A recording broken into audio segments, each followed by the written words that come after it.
Speak, a novel by Laurie House Anderson, book talk presentation by Letha Van Leeuwen.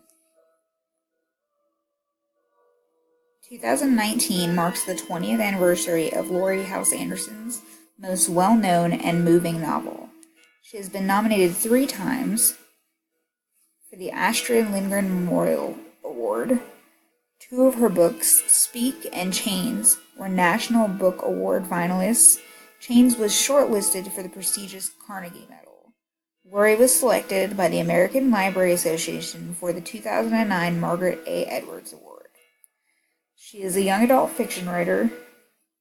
She has tried to tackle tough topics, and these are sometimes controversial. It's led to her having a lot of her books challenged.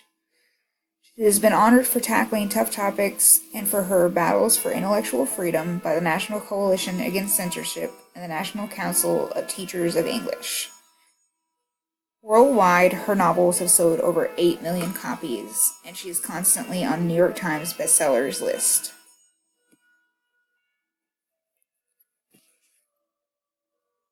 The book Speak was inspired by true events. House Anderson said in an interview regarding her inspiration for Speak, "At the time I wrote it, my oldest daughter was in 6th grade. I have 4 kids. She was going through the wonderful joys of middle school, and so, as a mom, it was beginning to make me think about how vulnerable girls can be and all the pressures that adolescent girls face. That's what I thought was my inspiration at the time. Of course, looking back, I had to acknowledge my own experience, which was, a month before 9th grade started, I was sexually assaulted. And because of the dynamics of my family and what was going on at that time in our lives, I didn't tell anybody. I didn't speak up for almost 25 years when I wrote this book. So I came to it as both a young woman in my heart and as a mom, and the story took off from there." What's the story? House Anderson tackles the taboo topic of rape and sexual assault in the novel Speak. Melinda Sordino, the main character of the story, was raped at a party the summer before her freshman year of high school. She called the cops, but no one knew why, just that she ruined the party to end all parties. Melinda Sordino is friendless, outcast, because she busted an end-of-summer party by calling the cops, so now nobody will talk to her, let alone listen to her. As time passes, she becomes increasingly isolated and practically stops talking altogether. Only her art class offers any solace. It is through her work on an art project that she is finally able to face what really happened at the terrible party. She was raped by an upperclassman, a guy who still attends her high school and is still a threat to her. Her healing process has just begun when she has another violent encounter with him. But this time, Melinda fights back, refuses to be silent, and therefore achieves another measure of vindication. Did a brief character breakdown. The 5 main characters of the story are going to be Melinda Sordino, that's our protagonist, Heather, a friend that she makes, Rachel, also known as Rochelle, Mr. Freeman, Andy Evans, who's our antagonist, and other characters featured would be smaller characters such as Mom, Dad, and the character known as Mr. Nick. Melinda Sordino is the protagonist. She's a freshman entering high school. She was raped by Andy Evans at a party over the summer. She is a loner and repeatedly refers to herself by saying, "I am outcast." She loves art, learns to use it to express herself. She finally begins to overcome what happens to her and has a chance to fight back. Linda's a student who is labeled as the squealer, and she becomes a social pariah. She enjoys art and finds herself eventually able to use this art to express in her own way what has happened to her, as well as other issues that she goes through while kind of sort of being able to come to terms with that. When Andy finds her alone one day toward the end of the book and tries to repeat the previous rape attack that he had done to her, she fights back, and this time she's able to scream and speak out and protest and gain the upper hand against him. Heather is the first friend that Melinda makes while entering high school. She is new to Syracuse. She doesn't know the reputation that Melinda gained for the party over summer. She ends up actually using Melinda a few times, and is actually one of the first moments of catharsis for Melinda when she realizes she can actually speak up and say no to Heather.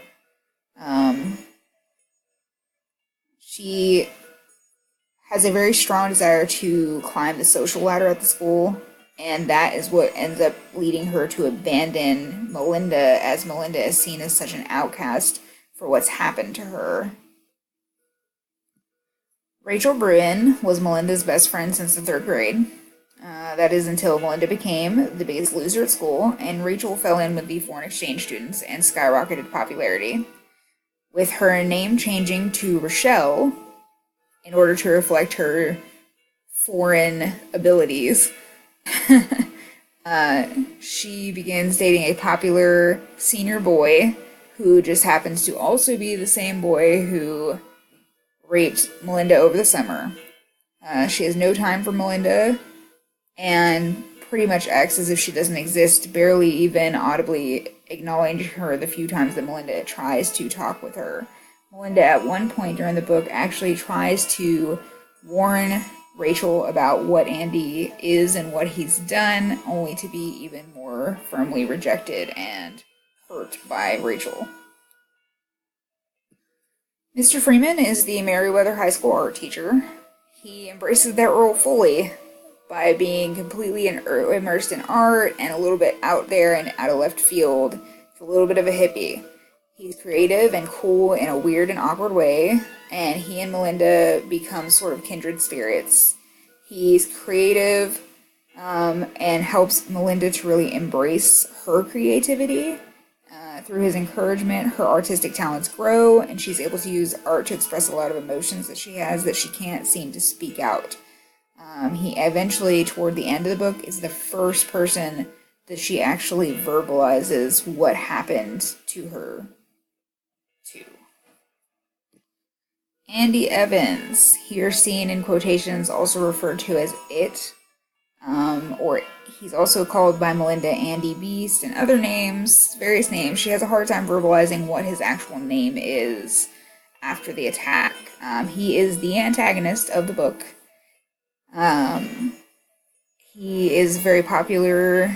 He's a senior.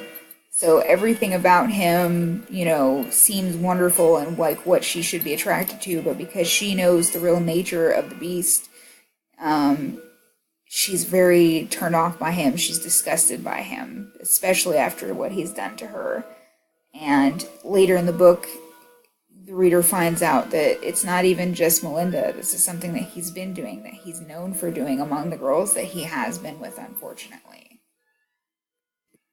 As previously stated, House Anderson's novels have sold over 8 million copies.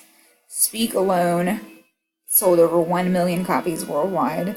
It has since been reprinted in 5 additional languages and has been adapted into a very successful graphic novel, as well as a film starring Kristen Stewart before she was in her twilight days. The book, however, has been unfortunately banned and challenged numerous times because of the content within it.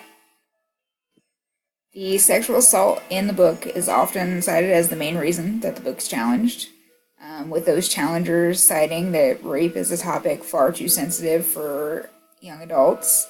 In addition, the partying, underage drinking, cursing, and premarital sex talk brings a lot of really staunch criticism against this book. House Anderson, however, defends the book as appropriate and relevant, stating that this is something that's real and that it happened to her and it clearly happens to other women, and young women and young men need to be aware of these things. Though the concerns for presenting this novel to a proper age group are valid, I do think that it's a book that is essential to educating and preparing young men and women for a very real and hard experience that they may face at some point. The statistics don't lie. 1 in 6 women has been a victim of rape. The book resonates deeply with me after my own traumatic experience with this. I trusted myself to the wrong person, put myself in a compromising position, and then due to my own silence, my rapist went unpunished. Maybe if I had read this book before that experience, that would have been different for me. But either way, I think that even though we often want to shelter youth and shelter our children from awful things that we ourselves have encountered in life, it's better to prepare them than to leave them unable to cope with these things. There's some statistics here in this slide. The majority of sexual assault victims are under 30. And as you can see, at least 15% of them, and again, they can only go off of what's reported. So this is only reported, and the majority of rapes aren't even reported. So if 15% of reported rapes are girls who are in the age group of those who would have been classmates of Melinda, that's saying a lot. And those who are under 18, 66% of those under 18 are in that age group with her. And again, like I said, 1 out of every 6, that's not counting men though. Men are also sexually assaulted. And so I can guarantee that for some young men, this book is going to deeply, deeply speak to them and help them. Speak gives a voice to those who fall silent and thus fail to defend themselves, get help, and reach out to others. I wanted to take a moment to say that if you need information for yourself or someone you know who may have experienced rape, sexual assault, or abuse, please visit the RAINN website. RAINN is the Rape, Abuse, and Incest National Network. They run the National Sexual Assault Hotline. They are a really amazing organization that my parents and I have worked with for a long, long time. Just really amazing people who really want to help. They help you get, if you decide to pursue the person who's done this to you, then they'll help with that. If you decide to go to counseling, they'll make sure they put you in touch with counseling. They have a whole list of safe houses so that if you're in a situation where these things are occurring within your home and you have nowhere to go, they'll do things in order to help you to get out of these kinds of situations. This book really means a lot to me because of the subject matter, and even though I understand it's a rough subject to deal with, I think it's an important subject to deal with. I think that Laurie Halse Anderson tackles a lot of subjects that parents don't really want to put to their children. They don't want to think about the reality that these things can happen to my child. But unfortunately, they do happen. And it's better to have your child be prepared. It's better to have them understand exactly what dangers are out there so that when things like this do happen, things like what happened to Melinda Sordino do happen, they know what to do. They know how to react. They know exactly what's happening. There are people who don't even understand what's happening or that it's wrong. And in those cases, that person is left to their own devices to know what to do. This book is incredibly important, and it saddens me that it's put on banned book lists because I think it's really crucial to share these kinds of things with our youth, prepare them so that they know how to speak up.